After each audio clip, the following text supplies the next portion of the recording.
Assalamualaikum teman-teman, perkenalkan nama saya Nur Fadila Nadia. Saya dari Fakultas Syariah dan Dakwah Prodi KPI Komunikasi Penyiaran Islam.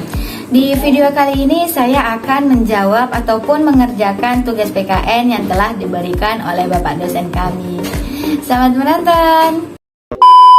Apakah dalam aktivitas politik di Indonesia butuh etika, moral, dan norma dalam menjalankan kepentingannya? Jelaskan alasannya. Etika dan moral sangat penting dalam pemerintahan. Dalam hal ini, dengan adanya etika dalam pemerintahan, maka pemerintahan akan berjalan dengan lebih baik.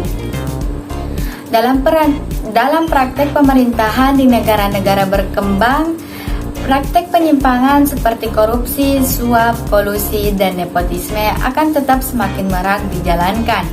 Apabila pejabat publik dan aparat birokrasinya ingin memperkaya diri dengan cara mencuri dan merampok kekayaan rakyat yang dititipkan melalui negara.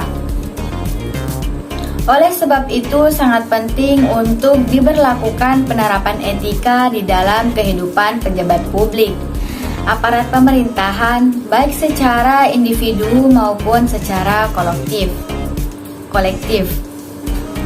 Norma-norma adalah suatu ketentuan yang mengatur tingkah laku manusia dalam kehidupan berbangsa, bermasyarakat, dan bernegara, dan harus tunduk kepada Pancasila sebagai nilai pertahanan dan keamanan. Pertahanan suatu negara tidak luput dari penegak hukum yang memiliki pengalaman di bidang hukum dan mempunyai moral yang mulia agar dapat menjalankan norma-norma hukum dengan baik. Karena di setiap warga negara tidak ada yang kebal hukum, baik itu di kalangan penegak hukum ataupun rakyat sipil biasa. Hubungan nilai norma dan moral, nilai atau perilaku warga negara dijadikan pedoman penghayatan pengalaman Pancasila beserta norma-norma yang terkandung di dalamnya yang membuat suatu bangsa bermoral atau berbudi pekerti etika atau boleh juga disebut beradab dan terbukti di dalam 10 butir-butir Pancasila. Etika dan moral sangat penting dalam pemerintahan. Dalam hal ini, dengan adanya etika dalam pemerintahan, maka pemerintahan akan berjalan dengan lebih baik. Apakah para pelaku politik di Indonesia terkini telah sepenuhnya mengadopsi etika politik dalam Pancasila? Lunturnya etika politik yang terjadi pada para perilaku politik di Indonesia juga berpengaruh pada hilangnya tatanan yang bermoral dan rasional.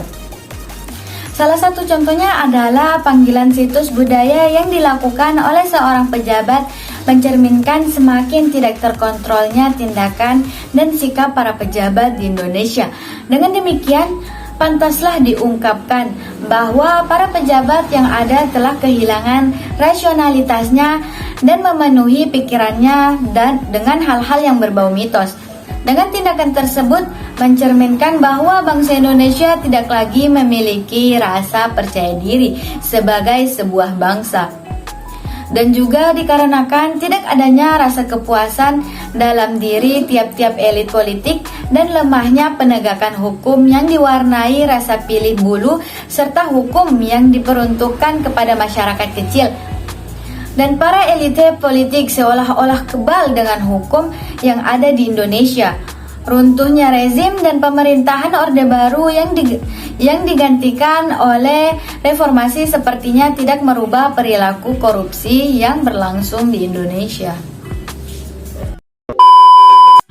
Menurut Anda, jika Anda nanti terlibat di dalamnya di mana Anda mungkin saja menjadi politisi yang serupa, menurut Anda apakah itu harus dilakukan? Jawaban saya tentu tidak. Mengapa? Karena sudah jelas bahwa perdebatan hingga berujung dalam perkataan dan perlakuan kasar dan menyerang individu dan berujung pada kebencian itu sendiri sudah menyimpang jauh dalam hal beretika dan bermoral. Dan jika saya ikut dalam perdebatan seperti itu, saya akan melakukannya sesuai dengan etika, moral yang baik dan benar dan beretika. Tetapi Kita juga harus tetap mementingkan kepentingan rakyat. Misalnya antar masyarakat dan para politik berbeda pendapat. Hendaknya kita tidak menggunakan kekerasan dan tetap harus sesuai pada etika yang diterapkan. Mungkin itu saja yang dapat saya sampaikan. Kurang dan lebihnya mohon dimaafkan. Wabillahi taufiq wal hidayah. Wassalamualaikum warahmatullahi wabarakatuh.